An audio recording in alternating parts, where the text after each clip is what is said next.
साथियों नमस्कार, मैं हरिश्चंद्र बर्णवाल इस वीडियो में आप सभी का स्वागत करता हूं। दोस्तों, शुभेंदु अधिकारी की शपथ के बाद पूरी फिजा बदल गई है, आबो हवा बदल गई है और शुभेंदु अधिकारी ने ताबड़तोड़ एक्शन शुरू कर दिए हैं। जैसे चुनाव आयोग ने चुनाव का ऐलान किया, आदर्श आचार संहिता लागू होने के बाद काम शुरू हो गया। ये सरकार ने भी काम शुरू कर दिया। ममता सरकार होती तो आपको पता नहीं चलता, वहां तो मार पीट गुंडागर्दी यही दिख रहा था ना। अब देखिए कितनी स्थिरता है पश्चिम बंगाल में। कहीं गुंडागर्दी की आवाज आई क्या? अब छिटपुट का तो देखिए, वो तो हिसाब अभी बहुत तेजी से होगा, वो तो आपको समझ में आएगा। लेकिन इस बदलाव के बाद जिस तरीके से एक्शन चल रहे हैं दोस्तों, आप ये समझ लीजिए कि ममता बनर्जी हो या अभिषेक बनर्जी, वो रोने बिलखने लगे हैं। वो यकीन नहीं कर पा रहे हैं कि बस चंद पलों में ही सब कुछ खत्म हो गया, टूट गया सपना। आखिर क्या कार्रवाई हो रही है? क्यों ममता बनर्जी, अभिषेक बनर्जी रो बिलख रहे हैं? आज इसी को डिकोड कर रहा हूं दोस्तों। और हाँ, एक बात बता दूं, ये सिंघम के नाम पर फेयर एंड लवली, बबुआ, पता नहीं क्या क्या, ये सब गायब हो गए। ये महुआ मोइत्रा, सागरिका घोष, ये सारे लोग पता नहीं कहाँ चले गए हैं। बल्कि टीएमसी के वो लोग जिनको लग रहा है कि अब तो मामला गड़बड़ा रहा है, उन्होंने तुरंत उन पर एक्शन भी शुरू हो गया, उन्होंने लिखना भी शुरू कर दिया। कुछ लिख रहे हैं, वो भी अभी डिकोड करूंगा। बांग्लादेश की क्या स्थिति है वो भी बताऊंगा। और साथ ही दोस्तों, ये भी इस वीडियो में बताऊंगा कि कैसे बंगाल ने पूरे भारत को, जो सनातन धर्म खत्म करने की बात करते थे, सपने देखते थे, उनको कितना बड़ा सख्त संदेश दिया है, वो भी दिखाने जा रहा हूं। मेरा निवेदन है दोस्तों, एक कमेंट जय सिया राम यही लिख दीजिएगा ताकि एक संवाद भी बना रहे दोस्तों। लाइक कीजिए, कमेंट कीजिए, आपके हर कमेंट देखता हूं दोस्तों, कुछ के जवाब भी देता हूं, तो आप कमेंट जरूर कीजिएगा। बाकी एचबी शॉर्ट्स के वीडियो कमेंट में पिंड कर दिए हैं। आइए पहले मैं आपको एक टू विंडो दिखाता हूं दोस्तों।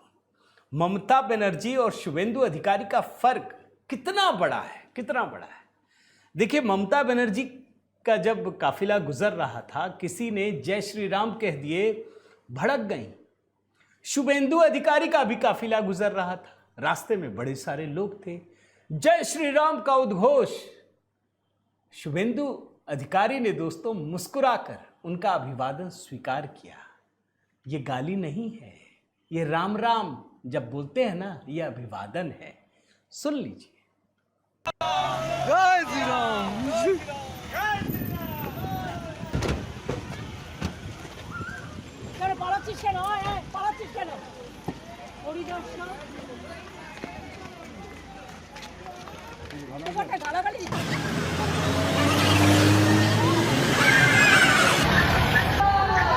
जय श्री राम, जय श्री राम, जय श्री राम।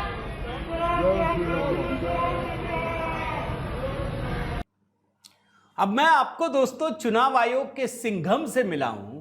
उससे पहले जरा ममता और अभिषेक की भी तो कहानी बतानी पड़ेगी ना भाई। टू विंडो तो आपको ये दिखा दिया। जय श्री राम को लेकर के जो माहौल है वो बदल गया है। अब लोगों को डरने की जरूरत नहीं है। जय श्री राम, राम का उद्घोष दोस्तों आप जानते हैं हर तरह से होता है। सुबह सुबह मिल लीजिए, राम राम, पूजा करते हैं, जय सिया राम। हर तरह से आप नारे की शक्ल में अगर बोलते हैं तो जय श्री राम। भाई सुना है ना गाना, बच्चा बच्चा राम राम बोलेगा। क्यों? वो संघर्ष की निशानी है। अंतिम यात्रा निकलती है तो राम नाम सत्य है, यही होता है। तो भगवान राम से अब आप डरने की जरूरत नहीं है। इस उद्घोष से आप कर सकते हैं। टू विंडो देखिए भाई। जो राम नाम का विरोध करते थे, सनातन धर्म का विरोध करते हैं, उधर स्टालिन तो निपट ही गए, खुद ही खत्म हो गए, अपना भी चुनाव हार गए और वैसे भी उनकी पूरी लुटिया डूब गई। यहां भी देख लीजिए टू विंडो में क्या दिखा रहा हूं आपको। ममता बनर्जी इधर शपथ ले रहे थे, शुभेंदु अधिकारी, ये रो गा रही थी, क्या हो गया, सब खत्म हो गया, उग्र राष्ट्रवाद की थ्योरी प्रेजेंट कर रही थी। और अभिषेक बनर्जी वो भी सवालों की बौछार। मैंने सोचा ट्वीट दिखा दूं, लेकिन क्या है, इतना लंबा चौड़ा ट्वीट किया है, इतना लंबा चौड़ा, बड़ा गरज रहे थे, बरस रहे थे सीधे अमित शाह।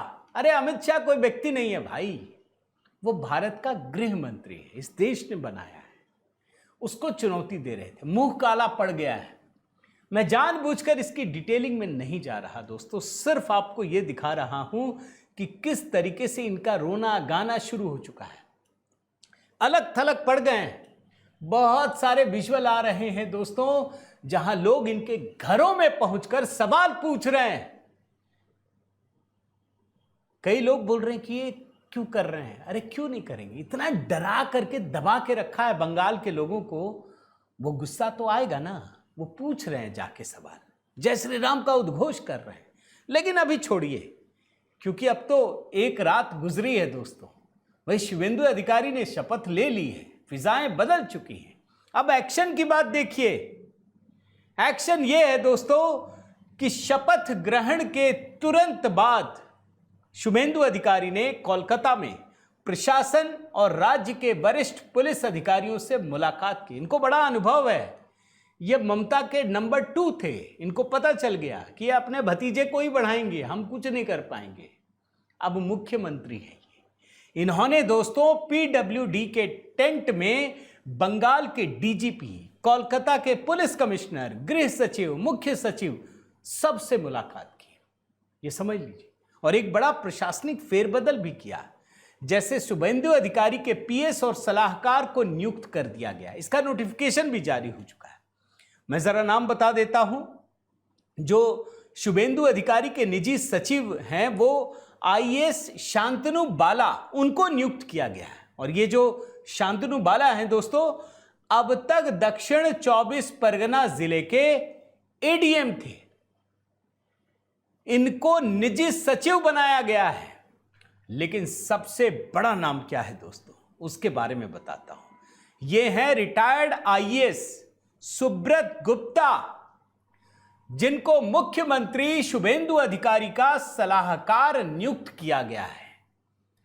ये ज्ञानेश कुमार के सिंघम हैं दोस्तों। जी हां, चीफ इलेक्शन कमिश्नर। जब ये पूरी की पूरी प्रक्रिया चल रही थी ना चुनाव के दौरान, उस समय ये स्पेशल ऑब्जर्वर थे।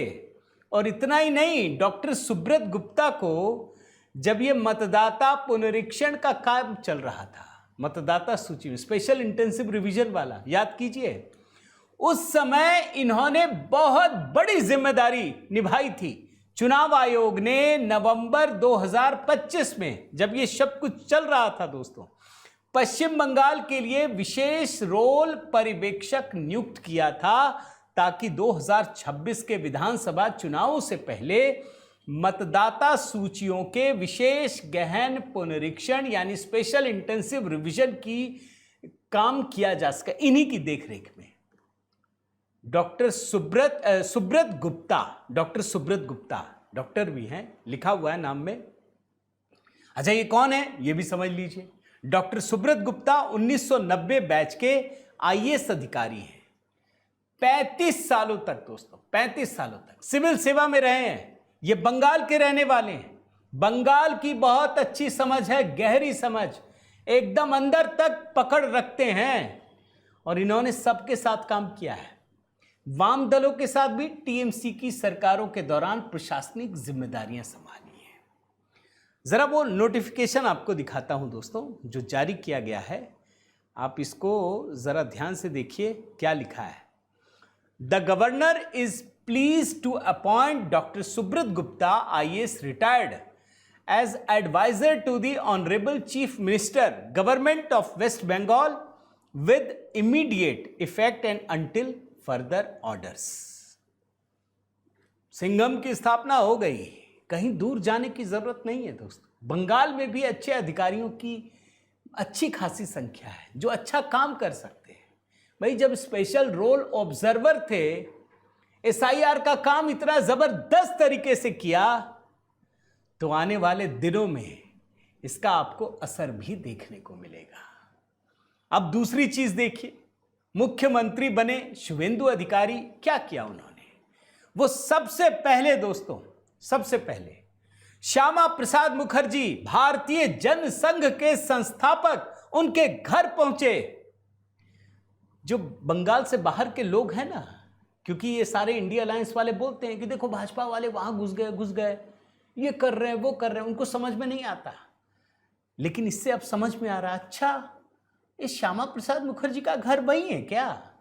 वो गए, श्रद्धांजलि अर्पित की। और क्या कहा शुभेंदु अधिकारी ने, कोट अनकोट में मैं पढ़ता हूं, आज ऐतिहासिक शपथ ग्रहण हुआ है। 20 राज्यों के भाजपा के मुख्यमंत्री और एनडीए के घटक यहां मौजूद थे।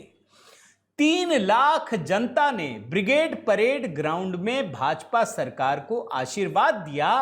भाजपा की जो विचारधारा स्थापित हुई है, वो विचारधारा डॉक्टर श्यामा प्रसाद मुखर्जी की है।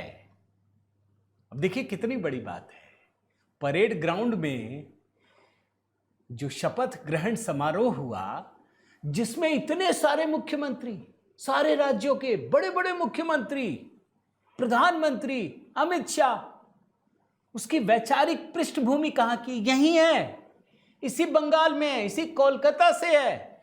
ये श्यामा प्रसाद मुखर्जी ने जो बीज बोया है, वही आज वट वृक्ष बना है। वही शपथ लेकर आ रहा हूं, आपको विजुअल दिखाता हूं दोस्तों। ये श्यामा प्रसाद मुखर्जी का आवास है, वहां वो श्रद्धांजलि देने पहुंचते हैं। देखिए बड़े किस्से हैं। श्यामा प्रसाद मुखर्जी कोई छोटे व्यक्ति नहीं थे दोस्तों। आप सोचिए कि नेहरू कैबिनेट से इस्तीफा दिया था इन्होंने। ये चाहते तो ये भी एक अच्छा मंत्री बने रहते, लेकिन इनको पता था कि ये देश इनका क्या कहा था, एक देश में 2 विधान नहीं चल सकता। ये तो सपना पूरा किया मोदी जी ने। अगर आर्टिकल 370 खत्म हुआ ना, ये सपना था श्यामा प्रसाद मुखर्जी का। ये कहानी कितनी बड़ी है दोस्तों। और आज इसी वैचारिक पूंजी से, अभी मैं एनडीए का भी आपको दिखा दूंगा एक एक करके, कल जो शपथ ग्रहण समारोह, 6 मंत्रियों ने शपथ लिया है। आप 6 विंडो का देख लीजिए। शुभेंदु अधिकारी, दिलीप घोष, अग्निमित्रा पॉल, ये आसनसोल की है हमारे जगह से, अशोक कीर्तनिया, शुदीराम टुडू और निशीथ प्रमाणिक, ये 6 लोगों ने लिया है। अब इस 6 विंडो के बाद दोस्तों, आपको जो दिखाने जा रहा हूं, उसको देख करके तो बहुत सारे लोगों की नींद गायब हो गई है। रात भर सो नहीं पाए भाई। अब तो सारे खत्म ही हैं भाई। उनको लग रहा था कि हम मोदी का विरोध करते हैं। मोदी का नहीं, आप भारत का विरोध करने लगे, आप सनातन धर्म का विरोध करने लगे। इस वीडियो को देखिए। ये जो मंच पर तस्वीर आई है ना, इसमें एनडीए के बड़े बड़े दिग्गज हैं, इसमें सब हैं, सारे, मतलब आप जो चंद्रबाबू नायडू हैं, तमाम लोग हैं। एक एक करके जरा मैं सबके विजुअल दिखाता हूं, आपको मजा आएगा, आपको समझ में आएगा कि ये कहानी कितनी बड़ी है। उस बड़ी कहानी को आपको दिखाने के लिए, जैसे चंद्रबाबू नायडू मंच पर दोस्तों, प्रधानमंत्री मोदी बात करते हैं, वो आत्मीयता, वो गहरा संबंध, वो भाव। मैं बार बार आपको कहता हूं कि देखिए, चंद्रबाबू नायडू ने अब इस बात को बड़ी शिद्दत से महसूस किया है कि जब भी हम भाजपा के साथ रहे, हमारा भी एक उछाल आया। जब भी हमने भाजपा का साथ छोड़ा तो गड़बड़ हो गया। प्रधानमंत्री मोदी के साथ वो आत्मीयता झलकती है। मोदी के साथ थे, 2014 में कमाल कर दिया। मोदी को छोड़ दिया, खत्म हो गए। फिर मोदी के साथ रहे, गजब का जलवा हो गया। आगे देखिए, ये एकनाथ शिंदे, भाई यही कहानियां बनाई जाती है ना कि अब शिवसेना के साथ संबंध गड़बड़ा रहा है, मामला ठीक नहीं है। क्या मामला ठीक नहीं है? अरे मामला बहुत अच्छा है भाई, मामले में कोई गड़बड़ी नहीं है, मामला वैसा ही है, और मजबूती है, बॉन्डिंग और मजबूत हो गई है। इसी तरीके से आप नीचे आइए, चिराग पासवान और सुनेत्रा पवार, वही सम्मान है, सम्मान में कोई कमी नहीं है। जो सम्मान डिजर्व करता है उसको मिलता है। और ये एनडीए के सहयोगी हैं, ये ताकत है, इग्नोर नहीं करते किसी को। एक और एनडीए के हैं, नागालैंड के वर्तमान मुख्यमंत्री नेफ्यू रियो प्रधानमंत्री मोदी से मिलते हुए। ये भी एक नई ताकत है, मगर इस ताकत का जरा दूसरा पन्ना खोलता हूं दोस्तों। ये तो एनडीए, भाई बांग्लादेश में बड़ी खलबली मची, आपको बताया, लेकिन बांग्लादेश में भी गजब हो गया। दोनों तरफ सत्ता और विपक्ष दोनों की बात बता रहा हूं, दोनों एक ही पटरी पर लौट आए। कैसे, जरा आपको दिखाता हूं। बांग्लादेश की जो सत्तारूढ़ अवामी लीग है, उसने भी बंगाल की नई सरकार को मुबारकबाद दी है। बांग्लादेश की अवामी लीग ने एक बयान जारी करके कहा कि पश्चिम बंगाल विधानसभा चुनाव में मिली जीत शुवेंदु अधिकारी के मजबूत नेतृत्व की बड़ी पहचान है।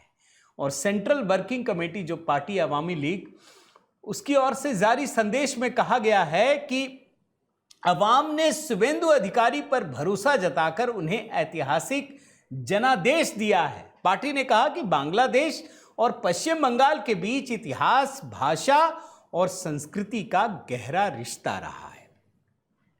शेख हसीना पर आइए, उन्होंने भी शुवेंदु अधिकारी को बधाई दी है। इन्होंने बाकायदा एक्स पर लिखा भी है।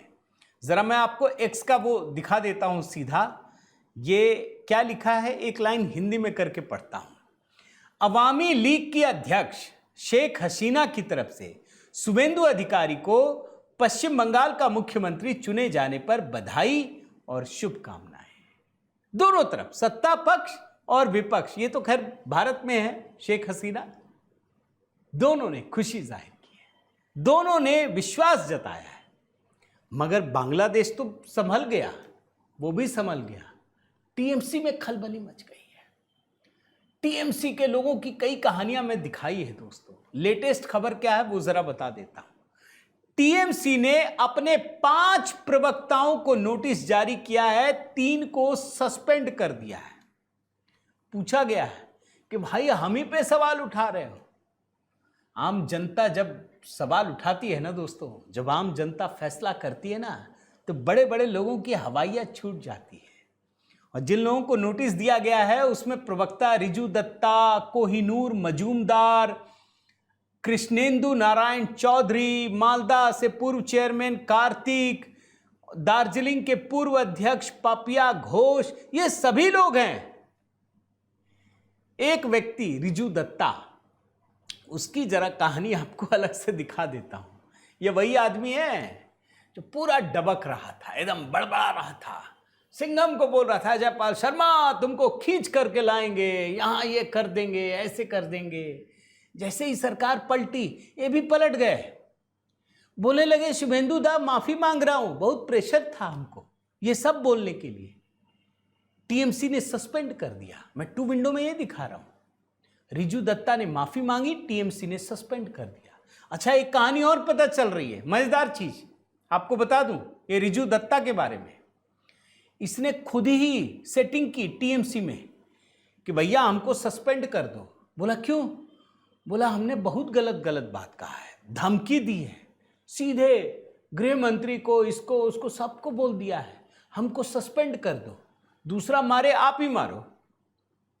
अब सब में सिंपैथी आ जाएगी कि कुछ ऐसी कहानी लग रही है। तो भाजपा वालों, आप ज़्यादा इसमें विचलित होने की ज़रूरत नहीं है। इनकी भाषा, इनका अहंकार इनको लेकर डूब रहा है। और आखिर में दोस्तों, एक प्रकाश राज का भी जरा अपडेट कर देता हूं। गजब के, ये तो फिल्मों में विलेन का काम करते हैं, लेकिन रियल लाइफ का में इनका चरित्र क्या है वो भी आप समझते ही। मैं कई कहानियां दिखा चुका हूं। शुवेंदु अधिकारी के सीएम बनते ही ये भड़क उठे हैं। पता है क्या कर रहे हैं? कोई पुराना बयान मोदी जी का निकाल रहे हैं, पीएम का, शुवेंदु अधिकारी का पुराना वीडियो। अच्छा, जब तक टीएमसी में रहे तो बड़ा पुण्य कर रहे थे, जैसे ही भाजपा में आ गए तो चिढ़ने लगे। अब मुख्यमंत्री बन गए तो खुद खोज के निकाल रहे हैं पुराने कि क्या कहा होगा, जरा देखते हैं। भड़क गए पूरा। तो प्रकाश राज दरअसल ऐसे व्यक्ति हैं दोस्तों, जिसको बोलते हैं ना सड़ांध, मतलब कुछ नहीं है जीवन में, सिर्फ नेगेटिविटी। ये उस तरह का व्यक्तित्व बन गए हैं। तो अब बंगाल के लोग इन चीज़ों को भूल जाएं, लेकिन कहानी है, खबरें हैं, रिएक्शन क्या क्या हो रहा आप जानना चाहते हैं। मगर मैं मानता हूं दोस्तों कि पश्चिम बंगाल की सरकार एक नई दिशा में आगे बढ़ रही है। मैं तो शुभकामनाएं देता हूं, देखते हैं आगे क्या होता है। आप अपनी राय ज़रूर दीजिएगा दोस्तों, लाइक कीजिए, शेयर कीजिए, कमेंट कीजिएगा, एक कमेंट तो बनता है। अगर चैनल आपने सब्सक्राइब नहीं किया है तो ज़रूर कीजिएगा। बने रहिए, जुड़े रहिए। बहुत बहुत धन्यवाद। जय सिया राम।